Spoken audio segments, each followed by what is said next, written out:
መሐልና ዳር አድርገውት አንዱ ከፊት አንዱ ከኋላ ሆነው ከዛ ባላሰበበት ያው አንቀው ጥለውት ደጋግሞ ወግተው እግሩን አስረው እስከ አንገት መቁረጥ ነው የደረሱት። አልቃይዳ የሚሰራውን ስራ ነው የሰሩት። ይመጣል ብለን እየጠበቀን እንደ አይነት ነገር ይሰማ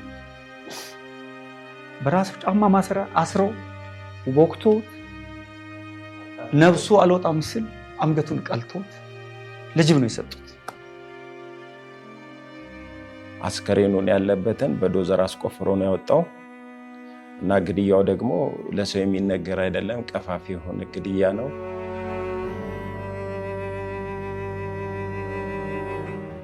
አንገት ሲታረድ እኔ አልሸባብ ወይም አክራሪ ሲያደርግ ነው ኢትዮጵያዊ እንደዚህ ሲያደርግ አይቻላል። ዘግናኝ አስረው 4 ሞት ነው የገደሉት። ስለ ባጃጁ ሲያቀዱ ሳይገልጽ ባጃጇን ደላላ ሲፈልጉ በስርዓቱ ቢላ ገዝተው የሚጸጸቱ ሰዎች አይደሉም ሲያዩን የሚሰድቡን። ፍርድ ቤት ስንገናኝ እንደዚህ አይነት በጎ ያልሆኑ ነገም ሌላ ሰው የሚገሉ ሰዎች ናቸው። እኔ የሚታረሙም አይደሉም። ፍትህ ለወንድማችን ተገቢ ፍርድ አላገኘም። አንድ ሞት አይደለም የሞተው 2-3 ሞት ነው።